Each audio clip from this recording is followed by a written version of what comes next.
Je dois vous parler maintenant des marchés de solidarité régionale, ceux que j'ai pu rencontrer à Sherbrooke, des Amis de la Terre de Sherbrooke, à Québec, qui sont nés on entend un oiseau, dans le creuset donc, des Amis de la Terre de Québec, mais qui maintenant sont une association autonome. Et puis celui de Belleuil aussi, qui est porté par Nature Action. Alors, qu'est-ce qu'un marché de solidarité régionale? A priori, si on le regarde de l'extérieur comme ça, on a l'impression que c'est un point, un regroupement d'achat, un point où on peut venir acheter de l'alimentation saine et diversifiée. Mais quand on parle un petit peu avec les gens qui portent ces projets-là, ils vous disent mais nous, on n'est pas des épiciers. Hein. Nous, notre but, c'est pas que les gens viennent, achètent et repartent avec leurs produits. C'est pas ça du tout. Les marchés de solidarité régionale sont des actions citoyennes qui ont pour but l'engagement des citoyens pour un réinvestissement non seulement donc de leur engagement politique, citoyen, mais en plus une reprise en main de leur alimentation et par là du territoire.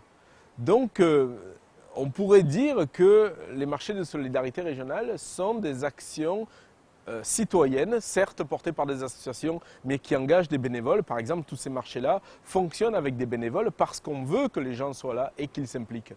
Et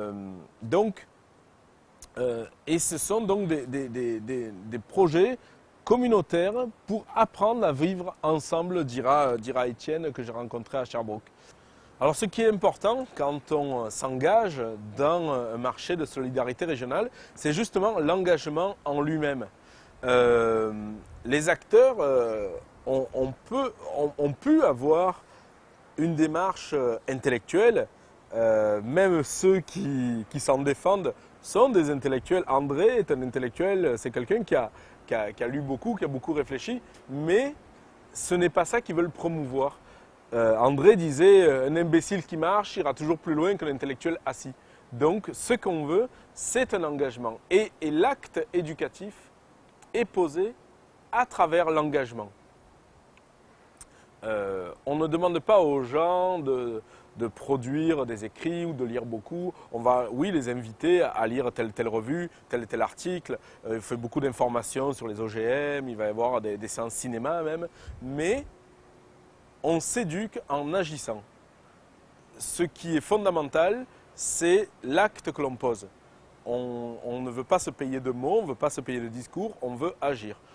Soit on est là, on agit, on s'investit, soit, eh bien, c'est un engagement peut-être plus intellectuel, mais qui n'a pas la valeur, qui ne pourra jamais prétendre à changer le monde. Le monde se change ici, maintenant, entre nous, et petit à petit, par l'action de chacun. Pas à travers les grandes pensées qui peuvent être inspirantes d'une part, mais au marché de solidarité régionale, ce qu'on privilégie, c'est l'action. Annick, de Québec, dira que c'est un projet qui est entre l'écologie politique et l'écologie sociale. Donc c'est une action citoyenne. Alors qu'est-ce qui caractérise ces marchés? Comment ça fonctionne? Alors c'est un regroupement d'une part de producteurs qui proposent des produits sains. On va voir tout à l'heure, je parlerai du côté certifié biologique ou pas. Et des consommateurs, mais qui veulent se connaître, qui veulent faire partie d'une même communauté, qui veulent se rencontrer, qui veulent échanger. Quand on va d'habitude à l'épicerie, si un produit ne nous plaît pas, ben on n'en achète plus. Parce qu'on n'a pas grand pouvoir sur ce produit-là.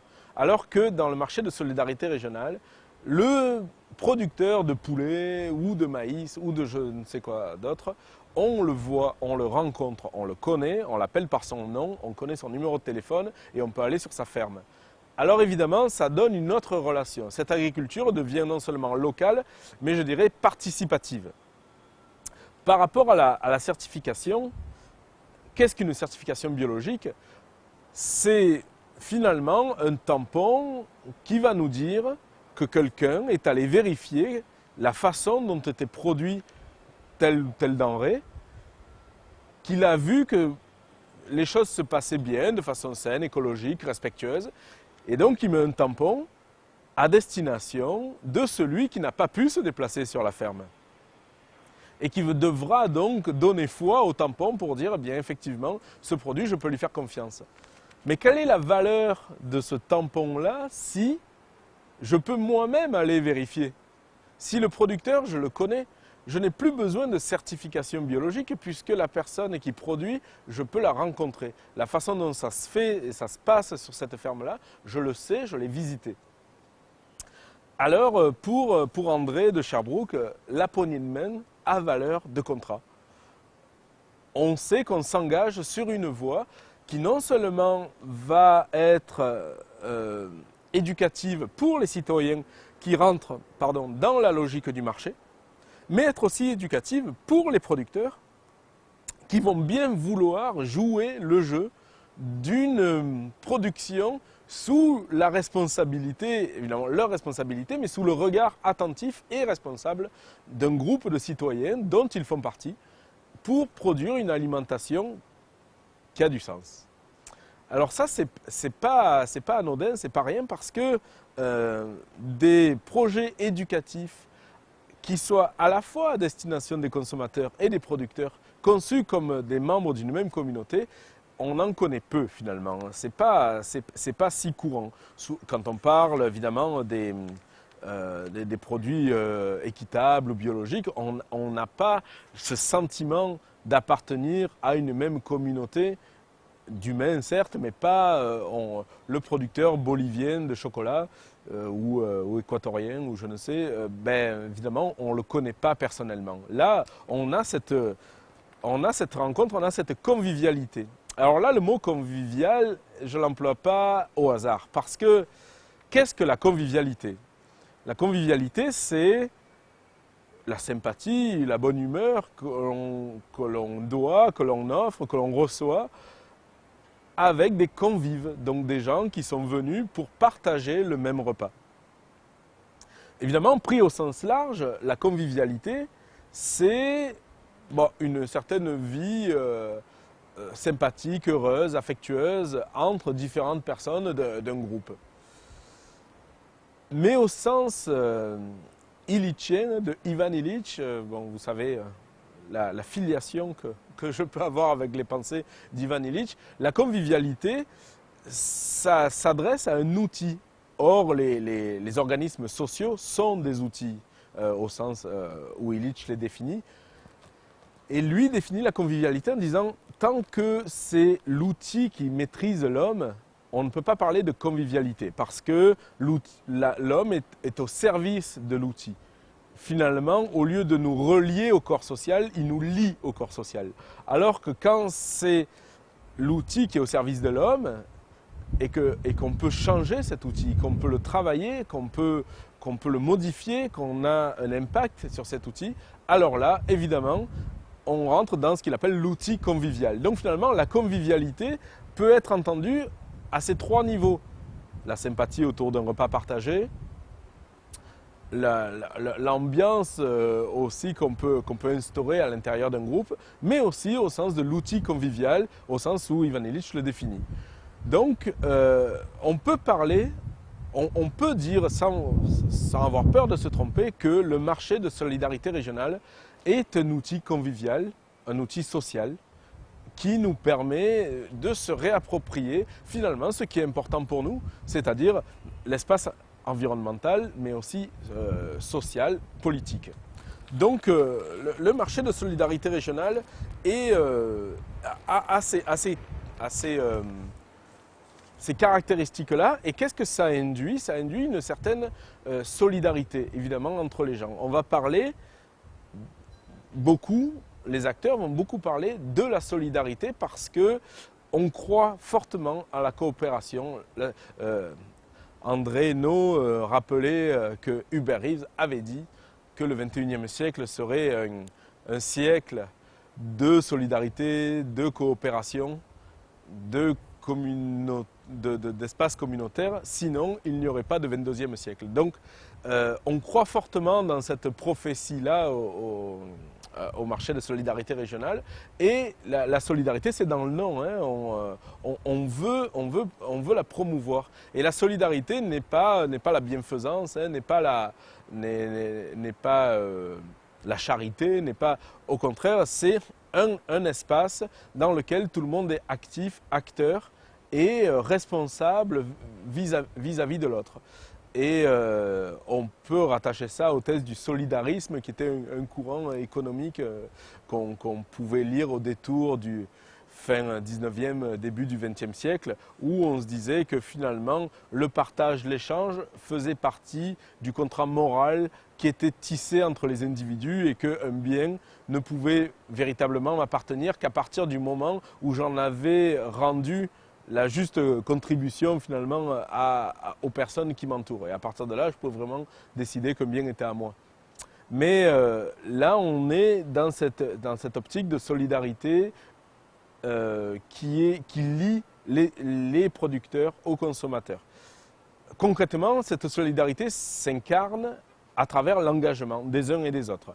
Par exemple, il peut y avoir un producteur qui dit « Ah bien, il y a un problème avec ma récolte, j'ai besoin de rentrer tel ou tel produit, d'aller le sortir de terre pour le stocker parce que sinon il va périr, etc. » Et là, il va demander aux gens, aux membres, de venir l'aider sur son terrain.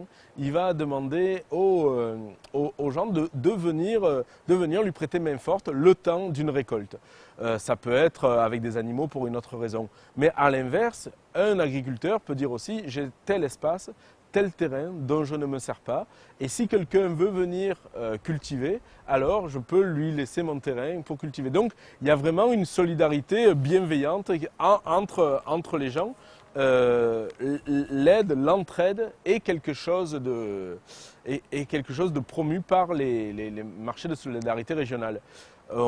On ne veut pas juste avoir des consommateurs et des producteurs. Par exemple, à Sherbrooke, à Québec, on a organisé des repas faits avec les produits des producteurs membres de l'association.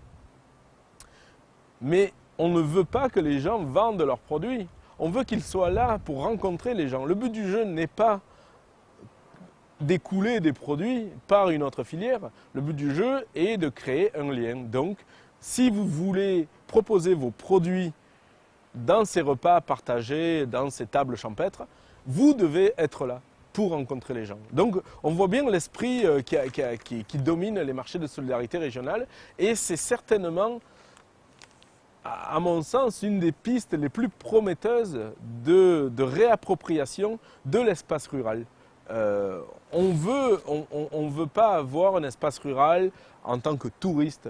On ne veut pas avoir un espace rural de plaisance. On veut habiter l'espace rural. On veut se réapproprier le territoire parce que c'est un pas vers notre souveraineté alimentaire qui n'est pas juste la capacité à produire, parce que si tout est exporté, donc c'est un pas vers une agriculture locale, responsable, mais aussi l'agriculture qu'on veut. On est en train de se donner, à travers les marchés de solidarité régionale, l'agriculture, les produits qu'on veut. Donc ça, c'est un projet finalement politique d'occupation du territoire. Ça dépasse largement le seul fait d'acheter un produit qui soit bio, etc. C'est vraiment une autre démarche, une démarche beaucoup plus citoyenne. Donc voilà un petit peu ce que j'ai retenu, ce que je pouvais dire des marchés de solidarité régionale et je remercie d'ailleurs tous les gens que j'ai rencontrés, Gérardo, Annick, Étienne, André, de m'avoir transmis cette vision-là et de m'avoir finalement permis de découvrir ce projet social, politique qui est certainement amené à faire plusieurs petits et qu'on devrait peut-être retrouver à travers le Québec. Il y a plusieurs projets prometteurs parce que le but du jeu n'est pas un territoire peut nourrir un bassin de population limité. Donc si vous voulez pouvoir faire la même chose, eh bien faites-le ailleurs. On ne grossira pas indéfiniment le marché de Sherbrooke. Il va y avoir d'autres marchés qui vont se greffer autour et chacun pourra vivre à échelle locale à partir de sa propre position. Donc voilà ce projet prometteur et j'espère qu'on entendra encore plus parler à l'avenir. Donc merci, je vous souhaite une bonne fin de colloque et puis moi je vous dis à très bientôt.